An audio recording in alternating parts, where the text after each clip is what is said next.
Aujourd'hui, on va traiter d'un terme qui nous prépare au soir du Seder, parce qu'en fait, c'est le but essentiel de Shabbat HaGadol. Le but essentiel de Shabbat HaGadol, c'est évidemment de nous préparer à Pessah. Et aujourd'hui, je voudrais amener un texte qui se trouve dans la paracha de Re'eh. La paracha de Re'eh est une paracha qui se trouve dans le Chumash Dvarim, pas dans le livre de Shemot, là où on parle de la sortie d'Égypte. Et je lis les versets, et là-bas, il y a un terme extrêmement important qui va revenir le soir du Seder et qu'il faut essayer de comprendre parce qu'il est paradoxal. Shamor et Chodesh Aviv, ve'asita Pesach l'Adonai Elohecha, ki bechodesh Aviv, otziacha Adonai Elohecha miMitzrayim laila.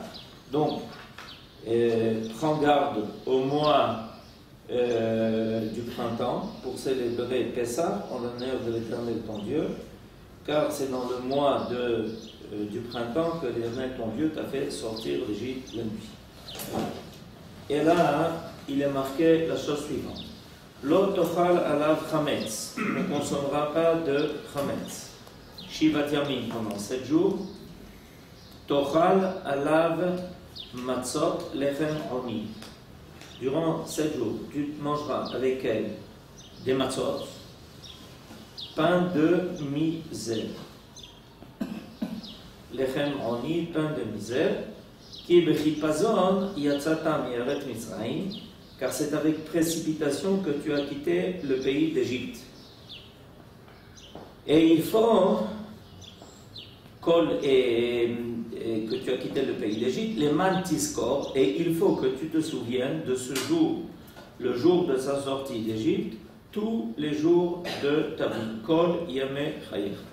Là, nos sages vont faire la fameuse dracha, yameh chayecha haolam hazeh, kol yameh chayecha, le'avi limot ha'mashiach. Alors, le terme que l'on voudrait essayer de comprendre aujourd'hui, et vous allez devoir vous rappeler sans feuilles, donc vous avez de bons élèves, c'est le terme qui s'appelle lechem oni, un pain de misère. Ok? Alors, pourquoi ce terme est-il a priori paradoxal? Parce que d'après le sens simple de ce qui est dit ici dans le texte, lechem oni c'est la matzah, d'accord? Il semblerait que la matzah est destinée à nous rappeler la misère dont nous avons souffert en Égypte, d'accord? C'est pour ça que ça s'appelle lechem oni. Tu n'as pas le droit de manger du chametz. Pendant 7 jours, tu mangeras des matzot. Les matzot, je les définis comment? Comme étant lechem oni, un pain de misère. Question. En quoi la matzah est un pain de misère? Je peux vous répondre, mais je laisse faire parce qu'on a étudié ça. Vous avez étudié ça, mais c'est génial. J'ai pas besoin de faire d'efforts. Dites-nous la réponse. Dites-nous la réponse. Alors, la réponse, c'est que les Hadroni, ça vient du Shoresh Inoun. C'est Inoun. La souffrance. On a été la souffrance, la pression, la compression. Et alors, ça se traduit par la pâte qui est aplatie complètement. Elle est aplatie, elle est compressée. Et ça donne une galette, ça donne la matzah qu'on a, et ça rappelle l'oppression qu'on a eue à l'Égypte. C'est-à-dire que, d'après ce que Eliaou vient de nous donner comme explication, en Égypte, on nous a écrasés. Il n'y a pas d'autre mot. En Égypte, par la servitude des Égyptiens, nous avons été écrasés. D'accord? Voilà. Et donc, quand on mange de la matzah, de quoi on doit se rappeler? Qu'à un moment donné, où on a été, quand on était en Égypte, on a été écrasé. Laminé. Compressé. On est devenu des minés. Compressé, c'est mieux. Laminé. On est devenu des minés. D'accord? Au lieu d'être Goy Gadol, on nous a rendu des minés. On était dominés. On était dominés, voilà, très bien. Dans la cavote, on était dominés. Il a fait meurtre. Voilà, alors ça c'est une première explication, elle est bonne. D'accord? Elle est bonne. Seulement voilà que l'explication générale que l'on donne à la matzah par rapport au chametz, c'est que le chametz, c'est ce pain qu'on a eu le temps de laisser fermenter. On a laissé fermenter la pâte. Et c'est pour ça que ça devient du chametz. Alors que la matzah, c'est un pain qu'on n'a pas eu le temps de laisser fermenter parce qu'on est sorti d'Égypte bechipazon. Et c'est marqué dans le texte. Ki bechipazon yatzata mi'eretz Mitzrayim. C'est-à-dire que d'après l'enseignement de la Torah, la raison qui vient justifier la matzah, c'est pas le fait qu'on est sorti d'Égypte après avoir été écrasé, mais le fait qu'on est sorti d'Égypte rapidement, et c'est pour ça qu'on va dire le soir du Seder 3 choses: matzah, maror, Pessah, matzah, maror. Pessah, matzah, maror. Le maror vient nous rappeler la vie amère que l'on a vécue. La matzah al-shuma, parce qu'on est sorti, lo ispik batsekam shel avotenu, on n'a pas eu le temps de laisser fermenter la pâte. Et a priori, d'après la raison qui est invoquée ici par la Torah, ça n'a pas fait allusion à l'idée que l'on a été écrasé. Et pourquoi ça s'appelle quand même lechem oni? C'est c'est une définition. Il est clair que le Korban Pessah, c'est pour rappeler le miracle où Akadosh Baruch Hu a sauté sur nos maisons parce qu'on a eu le courage de prendre un agneau et de l'égorger aux yeux des Égyptiens alors que c'était leur idole. La matzah vient nous rappeler notre sortie rapide d'Égypte, et le maror, lui, vient nous rappeler l'amertume de notre vie. C'est le sens simple qui est donné ici par la Torah. Ki bechipazon yazata mi'eretz Mitzrayim, leman tizkor et yom tzedeka mi'eretz Mitzrayim kol yamei chayecha. Et pourquoi tu l'appelles lechem oni? C'est pour nous rappeler de ça. Ken Bakasha. Peut-être que, parce que c'est en même temps le pain de la liberté. Oui. Puisqu'on est sorti, c'est le pain de la liberté, oui. Il s'appelle Roni. Peut-être qu'on était Roni, on était pauvre de mitzvot, on n'avait pas accompli mitzvot. On a mangé un pain alors qu'on n'avait rien pour payer ce pain. C'est-à-dire des srouyot, évidemment. Kadosh Baruch Hu nous a fait sortir d'Égypte alors que nous n'avions pas de srouyot. Lechem, on était aniyim de mitzvot. Mitzvot et matzot, c'est les mêmes lettres. Vous avez remarqué que c'est le même mot. Mitzvot et matzot, c'est les mêmes mots. Alors, d'après Yosef, la raison qui fait que ça s'appelle les Oni, Dieu nous a quand même donné du pain, alors qu'on n'était pas méritant de ce pain. On était aniyim à tous les niveaux d'ailleurs, mais on était aniyim aussi des srouyot. Nous n'avions pas de srouyot pour mériter cette liberté qui nous a été donnée. Alors pourquoi on est sorti si on n'est pas de srouyot? Parce que c'était la fin si on n'était pas sorti. C'était la fin si on était. C'est la fin de quoi? La fin du peuple, notre histoire. De notre histoire. Parce que sinon ça aurait été la fin de l'histoire du peuple d'Israël. Ben, si le peuple ne le mérite pas, pourquoi pas? Il y a une raison à cela. Il y a la promesse de Dieu avant. Ah, Yehuda dit, mais parce qu'il y a une promesse qui a été faite à nos ancêtres. Il y a une promesse qui a été faite à nos ancêtres. Il y a une promesse qui a été faite à Abraham déjà. D'accord? Il y a une promesse qui a été faite à Abraham, que Kadosh Baruch Hu sortirait sa descendance du pays d'Égypte. Il ne lui a pas dit du pays d'Égypte, d'un pays qui n'est pas le leur, où il serait là-bas en esclavage et souffrirait pendant 400 ans. Finalement, on est sorti au bout de 210. Mais Il y avait une promesse qui a été faite. C'est bien qu'Akadosh Baruch Hu fasse des promesses. Il n'a pas dit qu'ils sortiront d'Égypte s'ils sont méritants. Sans mérite. Donc c'était une promesse inconditionnelle. Inconditionnelle. Donc l'explication de Yosef semble tenir la route. Mais Eliaou n'est pas d'accord. Pas du tout alors. Et aussi, Esther n'est pas d'accord. Esther n'est pas d'accord non plus. Je vais aller au sens simple du mot. Oui. Comme dit Rashi, le mot Oni. Pas le drash. Il faut aller suivant le texte. Oui. Oni, ça veut dire qu'il est pauvre. Il est pauvre en quoi il est pauvre? C'est-à-dire pour faire du pain qui est bon, on doit ajouter certains éléments. Ouais. Ces éléments-là, on ne les a pas ajoutés parce que d'une part on était pressés, d'autre part on ne les avait pas. Alors, on a fait ce qui est sorti, ce qui est sorti, ce qui est sorti. Donc c'est un pain qui n'est pas complet, un pain qui est pauvre. Alors maintenant qu'on trouve toutes les raisons du monde pour aider, ça va, mais ça n'explique pas le sens littéral du mot. Oni, c'est pauvre. Oni, c'est oppressé. Oni, c'est quelque chose qui manque. Il y a un manque là-dedans. Dans cette pâte, il y a un manque.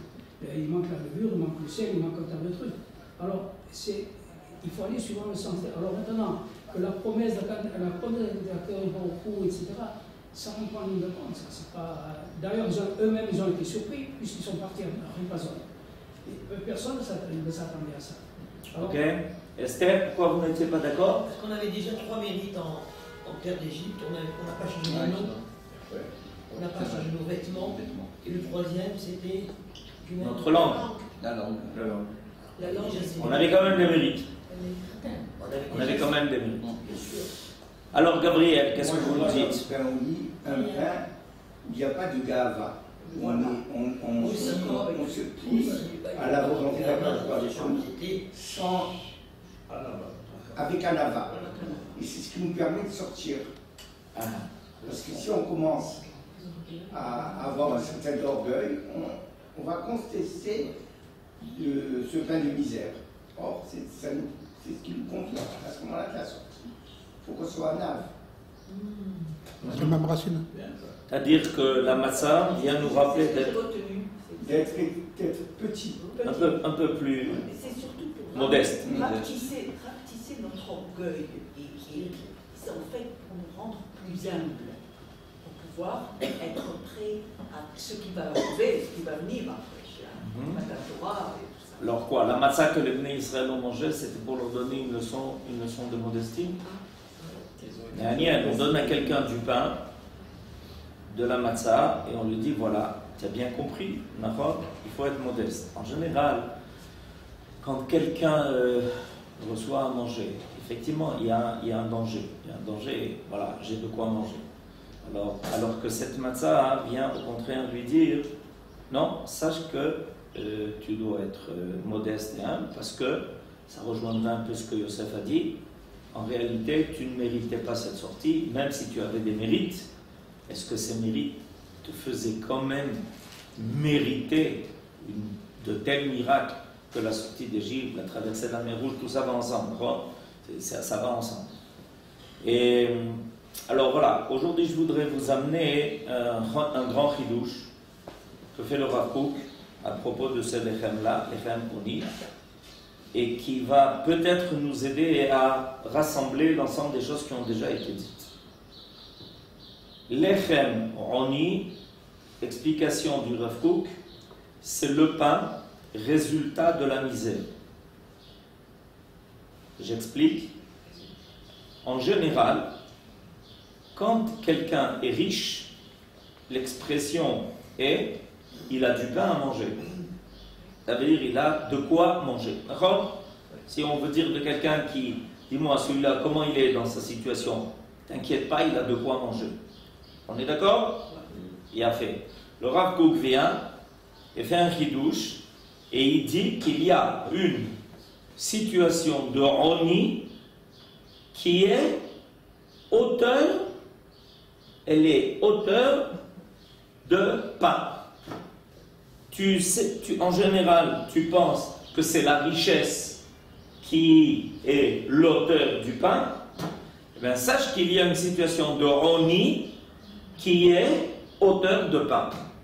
Lechem, qui est le résultat de quoi? du Oni. Mais Anien Meot. En général, qu'est-ce que le pauvre réclame? Du pain. Et maintenant, qu'est-ce que tu viens et que tu dis? Tu viens dire que la pauvreté, elle, va donner comme résultat une sorte de pain. C'est Me'anien Meod. Un pain de misère. On ne peut pas dire que c'est pas le pain qui est de misère, c'est l'homme qui était lui pauvre. Oui. Et le pain? Et le pain qu'il consomme et devient pauvre parce que lui est pauvre. Parce que l'homme est pauvre. Oui. Ah, c'est une remarque intéressante. Alors, de quelle misère s'agit-il? De quand on parle de Oni? Misère spirituelle. Pardon? Misère spirituelle. La misère spirituelle, c'est ce que ça veut dire. On n'avait pas de mérite. Qu'est-ce que vous dites, Rosé? De l'esprit. Une misère de l'esprit. En Égypte, on avait une misère d'esprit. Le Rav Kook dit la chose le contraire. Qu'est-ce qu'il dit? Qu'est-ce que Aaron dit? Oui, qu'est-ce que Aaron dit?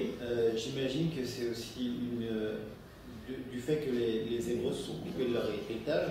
Oui. Ils ont été finalement pauvres de leur histoire. Enfin, de l'histoire dont ils ont qui les a précédés de leurs ancêtres. Oui, alors là, ça contredit tout à fait ce qu'on a dit tout à l'heure, c'est que s'ils ont été libérés d'Égypte, c'est grâce à l'alliance que Akadosh Baruch Hu a fait avec leurs ancêtres. S'ils en avaient été coupés, il n'y avait plus aucune raison a priori d'appliquer la promesse qui avait été faite aux ancêtres. Ils en apprennent. Oui, mais c'est de la même manière que le pain de proposition, on utilise enfin, c'est toujours le même pain qu'on utilise, en fait. C'est toujours une partie du pain qu'on utilise dans le nouveau pain et qu'on utilise dans le nouveau pain. Et là, finalement, on revient à zéro. C'est comme si le pain, la matzot, c'est comme si la matzot était du pain complètement nouveau, avec absolument rien qui était utilisé par les pains précédents. Alors, là, c'est ça. Oui, alors je comprends, il y a quelque chose d'intéressant dans ce que tu dis avant, il y a quelque chose d'intéressant, qu'il y a quelque chose de nouveau qui commence, c'est Nachon. Mais il faut exactement essayer de comprendre Nachon. Le lechem, la matzah, je vais vous expliquer. Ce qu'en fait a dit là Aaron, c'est intéressant, c'est très intéressant, c'est méod méanier. J'explique pourquoi. Quand je reprends la définition du pain, qui est chametz, par rapport à la définition de la matzah. Si on veut avoir du chametz rapidement, qu'est-ce que l'on fait? On prend ce que l'on appelle seor. Kol chametz vechol seor. Vous remarquez? Le passouk il ramène aussi l'idée du seor. Le seor, c'est avec un aleph. Seor. Sin. Aleph, va brèche. Le seor, c'est ce qui fait fermenter. C'est-à-dire, une femme qui aujourd'hui veut faire des chalotes, si elle veut les faire rapidement et qu'elle ne veut pas attendre que la pâte prenne tout son temps, le temps de gonfler, de fermenter, etc., qu'est-ce qu'elle fait? Elle prend des shmarim, de la levure. Pourquoi ça s'appelle de la levure? Ça fait lever. Parce que ça fait lever. Pourquoi ça s'appelle de la levure? Parce que ça fait lever. Sinon ça ne s'appellerait pas de la levure. Alors de temps en temps on finit par comprendre le français. Alors, la levure s'appelle levure parce que ça fait lever. Mais si je veux aller rapidement, alors Aaron vient de souligner quelque chose d'intéressant. Il y a une chaîne qui est en place. Cette chaîne, je prends quelque chose qui a déjà fermenté, je la mélange à une pâte qui n'a pas encore fermenté, et grâce à ce qui a précédé, qui était déjà fermenté, je vais maintenant faire fermenter la pâte beaucoup plus rapidement, beaucoup plus haut, beaucoup plus vite. C'est ça que je vais gagner. Donc, ce que nous a dit Aaron, c'est que dans l'idée du chametz, il y a l'idée de quelque chose qui se continue, qui se poursuit. La matzah, c'est un arrêt. C'est quoi? Tu ne mélanges rien à la matzah. L'idée de la matzah, c'est que tu prennes de la farine, tu prennes de l'eau et tu commences à zéro. Tu commences tellement à zéro qu'il faut d'abord tout nettoyer, tout cachériser, faire attention qu'il ne reste rien. Vous savez que quand on fabrique les matzot, à chaque fois qu'on a fini une fournée, on reprend le nettoyage de tout le circuit pour que les prochaines matzot ne soient pas contaminées, entre guillemets, par les restes de la pâte de la fournée précédente, parce que ça risque de les faire fermenter. Donc l'idée de la matzah, c'est de commencer à zéro. Ah, commencer à zéro, ça veut dire se libérer. Pourquoi se libérer? Parce que on est dans une vie où on est dépendant d'énormément de choses qui nous ont précédés. Dans notre propre vie, dans la vie de ceux qui ont été avant nous et qui nous ont mis au monde, dans le monde dans lequel on se trouvait, ça, d'une certaine façon, ça s'appelle avdout. J'explique. L'avdout, c'est-à-dire l'esclavage, c'est la dépendance de quelque chose qui n'est pas que toi-même. Le déterminisme. Ah, et il a fait Metsuyan, Kol HaKavod. Il a fait Eliyahu. Eliyahu a dit, mais c'est l'idée du déterminisme. Nachon. C'est l'idée du déterminisme. Il y a un déterminisme moral, il y a un déterminisme spirituel, il y a un déterminisme social, il y a un déterminisme psychologique, il y a un déterminisme à énormément de niveaux. Ce n'est pas que toi-même. Tu dépends d'énormément de choses. Des fois, tu t'en rends compte, des habitudes, que tout d'un coup, tu te dis, mais c'est bizarre, pourquoi j'ai ces habitudes? Pourquoi j'ai ces modèles de pensée? Pourquoi j'ai l'habitude d'avoir de tels comportements? Quand on grandit et qu'on mûrit, on finit par s'en rendre compte et à un moment donné, on dit, mais ça suffit, stop! C'est pas normal. Il y a quelque chose qui n'est pas moi-même ici. Malheureusement, j'en étais pas conscient, mais maintenant j'en suis conscient. Et je vais commencer quelque chose de chadash.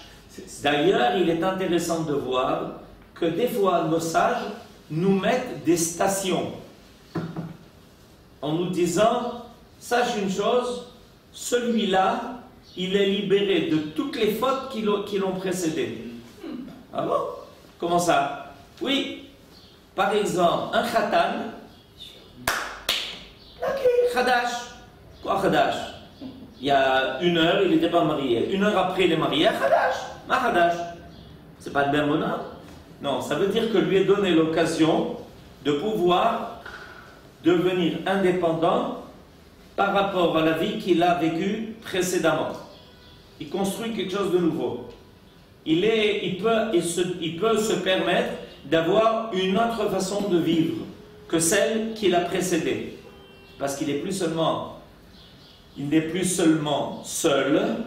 Quand on est seul, c'est difficile, on continue le train-train. Mais quand il y a quelque chose de nouveau qui intervient dans sa vie, il y a une autre personne qui intervient dans sa vie, et il y a d'autres occasions où il est marqué que quelqu'un, par exemple, la paracha de cette semaine, un lépreux, il est mort. Un lépreux est considéré comme quelqu'un de mort. Ok? La paracha de cette semaine, par quoi elle commence? Par la purification du lépreux. Alors qu'est-ce qui lui arrive? Ben il naît. Il renaît. Si on dit qu'un Metzora, il est considéré comme mort, qu'est-ce qui lui arrive quand il se purifie de sa tsarat? Ben il renaît. Ça veut dire qu'il est un autre homme. On lui dit, c'est Gamarno. C'est fini. Tu as été puni pour avoir dit du Lachon Hara. Tu n'arrêtes pas le Lachon Hara. Maintenant, on va t'expliquer comment faire pour naître. Un être nouveau. Et à partir de maintenant, Zéo, Nigmar Asipur. La purification du Metzora, regardez-le au début de la paracha, c'est une démarche de naissance. C'est une démarche de naissance. Il était complètement en dehors du camp d'Israël. Il était considéré comme l'homme le plus impur au monde, donc comme un maître. Et voilà qu'on lui donne une démarche à suivre pour naître, c'est-à-dire pour être quelqu'un de nouveau. Alors, il faut bien comprendre, notre problème en Égypte, c'est pas seulement d'avoir reçu des coups, c'est qu'on s'y est habitué. On s'y est habitué. Notre problème en Égypte, c'est pas que on nous avait asservis, c'est qu'on s'y est habitué. On s'est tellement habitué Ouais. que 80% Ouais. ne sont pas sortis parce qu'ils étaient habitués à la vie. Non plus voulu. Leur vie. Non plus voulu. Zéro gamin. Je fais partie du système. Je fais partie du système, Habibi. Je suis un rouage dans le système. Ok? On s'est tellement habitué à cette condition que les Égyptiens ont réussi à imprimer dans notre âme que dans beaucoup de domaines, c'est ce qu'on faisait. On se comportait comme on nous avait obligés. Au début, tu es obligé, et ensuite, c'est fini. Il suffit qu'il y ait une personne qui te donne un ordre, et tu l'exécutes, sans réfléchir. Nous dit le Rav Kook, la matzah est le pain de la pauvreté. Ça veut dire quoi? Ça veut dire que le pauvre, il se défait de tout ce qui l'a précédé. Et liberté absolue, en fait. Bediou, kol hakavod, c'est devenu la liberté totale. Mais on dit rien. Qu'est-ce que tu as? Rien. Zéro. Je commence de zéro, comme un pauvre. Je commence de zéro, et ça ne veut pas dire que je suis zéro. Ça veut dire que je ne suis que moi-même. C'est le contraire, c'est ça qui est paradoxal. C'est que d'un côté, tu te dis, mais je sors sans rien. J'ai habité pendant 210 ans dans un pays, j'avais des maisons, j'avais mon habitude. Le matin, je sortais, je recevais 10 coups de bâton.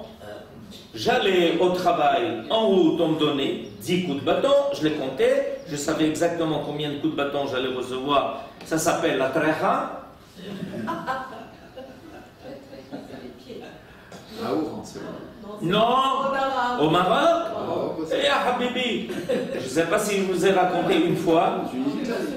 J'ai reçu du Rav Shlomo Amar Shlita, qui est le Rav Arashi, le Rishon LeZion, le Rav Arashi de Yerushalayim.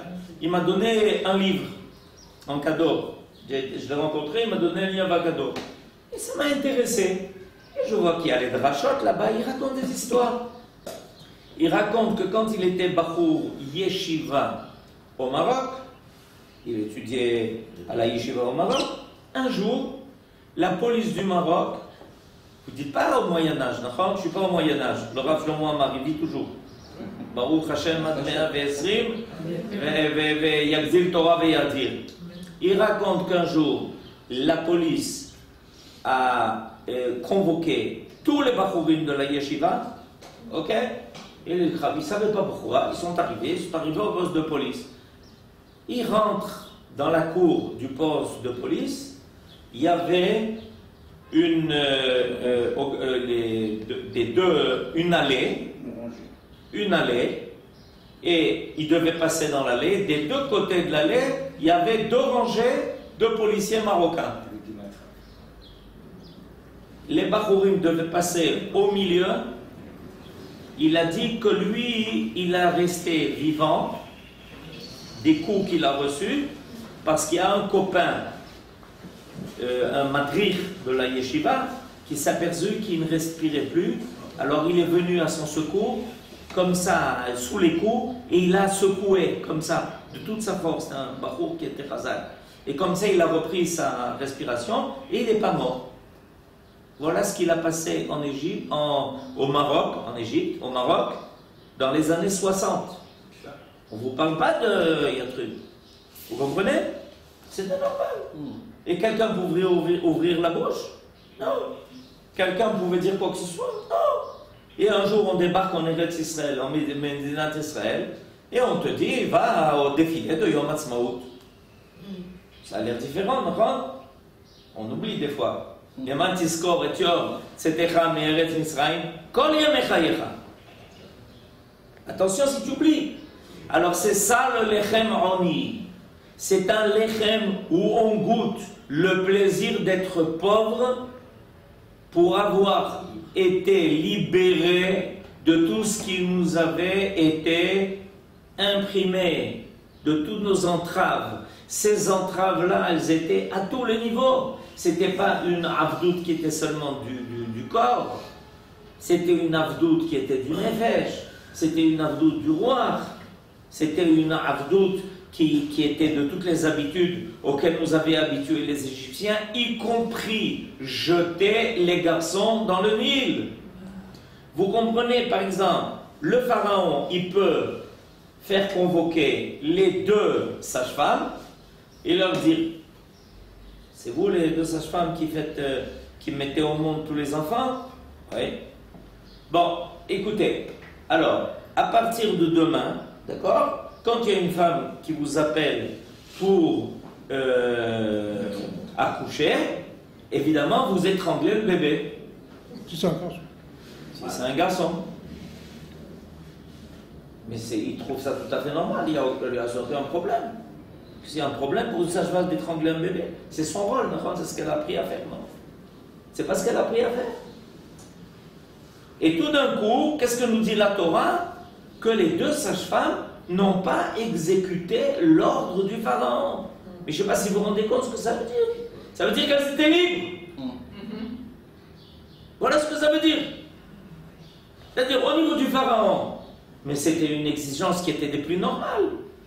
Et on vient lui dire: mais tu sais, ça ne marche pas. Comment ça ne marche pas? Mais j'ai donné l'ordre. S'il a donné l'ordre, c'est clair que c'est ce que les sages-femmes vont faire. C'est évident, ça ne peut pas être autrement, d'accord? Et voilà que tout d'un coup, Yocheved et Myriam, sa fille, n'exécutent pas les ordres du pharaon. Elles réussissent à rester libres en Égypte. Ensuite, les parents de ce bébé qui naissent, d'accord? Qu'est-ce qu'on leur a dit? Jetez votre fils au Nil. Et voilà que la maman de ce bébé qui est né, elle met son petit bébé dans un berceau. Et la sœur va surveiller que rien n'arrive au bébé qui est dans ce berceau. Mais c'est pas ça ce qu'on vous a dit de faire. D'accord? Mais nous, on est libre. On ne fera pas ce qu'on nous dit. Ça s'appelle l'echem oni, la capacité d'être pauvre, de ne pas être dépendant de quoi que ce soit. Il y a des gens, s'il leur manque la moindre chose de ce dont ils ont l'habitude, alors ils perdent le nord. Zéou. Ils perdent le nord. Ils savent plus où ils en sont. Pourquoi? Parce qu'ils sont dépendants de chaque petite chose, de chaque inyan, de chaque détail, de toutes les habitudes qu'ils ont contractées. Si tu leur dis: ah, zéou, je ne peux plus rien faire. Je ne sais pas quoi faire, je ne suis pas capable de... C'est pour ça que la matzah est tellement mince. Pour nous dire... Parce qu'en réalité, entre le pain et la matzah, il n'y a aucune différence. Au niveau des matières qui sont incorporées dans le pain et la matzah, walou, il n'y a aucune différence. C'est les mêmes matières. De la farine et de l'eau. Tu mets du sel, tu mets du sel. Tu ne veux pas mettre sel, tu vas mettre sel. Il y a des gens qui mangent du pain sans sel. D'accord? Alors quelle est la différence? La différence, c'est ça gonfle. La différence, comme a dit tout à l'heure et Aaron, c'est que pour avoir du pain, il faut du pain levé. Il faut prendre de quelque chose qui a déjà fermenté et faire fermenter la pâte. Mais nous, au moment de Pessah, on veut goûter ça. On veut goûter ce pain de liberté. On n'est plus dépendant de quoi que ce soit. Et on peut faire apparaître, comme a dit tout à l'heure Eliaou, l'essentiel de nous-mêmes, ce que l'on est, sans qu'on ait besoin d'imiter qui que ce soit, en quoi que ce soit, ce que l'on est, notre essence profonde, totale, Am Israël, ce que l'on est, sans imitation des autres. Si on imite, ce n'est pas l'echem oni, c'est pas l'echem oni, c'est pas un pain de liberté. Toute imitation n'est pas un pain de liberté. Ok, Eliaou. Moi, je voulais simplement dire que je suis étonné qu'on n'a pas ajouté un autre mot à oni. Parce que ce pain qu'on a pendant la sortie, on a fait ce pain Donc, pendant la sortie, ça caractérise pendant la libération. Donc, une libération, quelqu'un qui est libéré de quelque chose, il est sa mère, il est mémoire, il fait des bénédictions, il est libéré d'un truc qui est très. Là, ce pain-là, il a accompagné la libération. On aurait dû dire, Roni, mémoire. La bracha, elle est venue une fois qu'on s'est libéré du Hametz. Je vais vous révéler un secret. Une fois qu'on s'est libéré du Hametz, on n'a plus mangé de Hametz pendant 40 ans.